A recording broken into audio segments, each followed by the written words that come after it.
আসসালামু আলাইকুম। আমাদের রান্নাঘরের পক্ষ থেকে সবাইকে শুভেচ্ছা। আজ আমরা তৈরি করব ডিম স্যান্ডউইচ। এজন্য আমরা যে যে উপকরণগুলো ইউজ করব, আমাদের লাগবে ডিম, ঘি আর ব্ল্যাক পেপার উইথ সল্ট।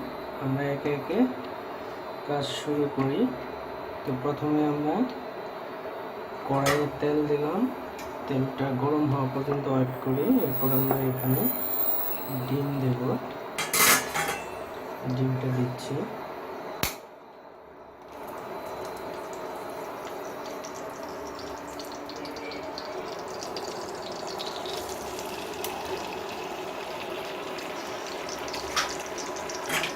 ডিমের কুসুমটা আমরা ভেঙে দেব।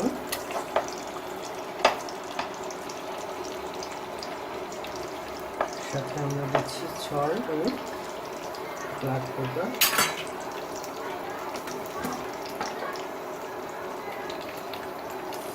ব্ল্যাক পেপার দিচ্ছি।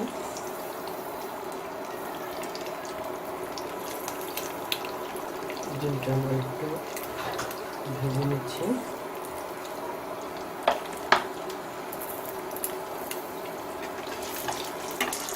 আমাদের ডিমটা হয়ে গেছে। আমরা একটা পাত্রে একটু শুকনোর মতো নেব। পাত্রে আমরা নিয়ে নিচ্ছি। আমাদের ডিমটা ভাজি হয়ে গেছে।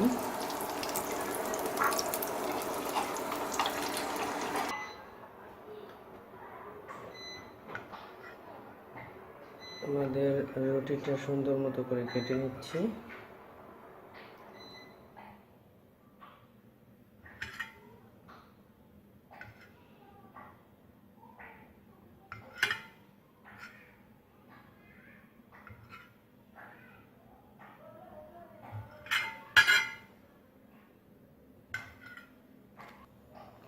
আমরা রুটির স্লাইসে ঘি দিচ্ছি। ইচ্ছা করলে আপনারা এখানে বাটার দিতে পারেন, it's up to you.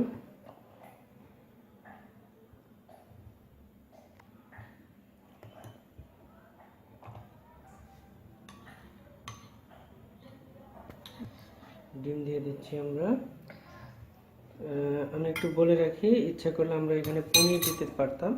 Cheese আসলে অনেকে পছন্দ করে না, সো আমরা চিজ ছাড়াই এখানে আমরা তৈরি করছি। আপনারা ইচ্ছা করলে বাজারে স্লাইস আকারে চিজ কিনতে পাবেন। সম্ভবত 10টা বা 12টা স্লাইস পাওয়া যায়। সেগুলো দিয়েও আপনারা এরকম সুন্দর ডিম স্যান্ডউইচ তৈরি করতে পারবেন। আর আমরা আরেকটা এখানে আমরা দিচ্ছি, সেটা হলো যে লেটুস পাতা দিচ্ছি।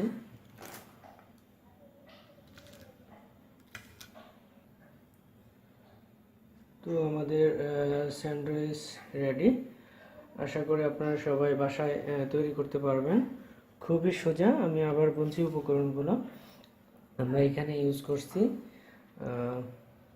ডিম, তারপর আমরা রুটি ইউজ করছি, বাজারে কিনতে পাওয়া যায়। সাথে আমরা পনির বা ঘি ইউজ করছি এখানে, আর লেটুস পাতা। তো ধন্যবাদ সবাইকে। Thank you everybody. If you like this video, please like, share, comments my video.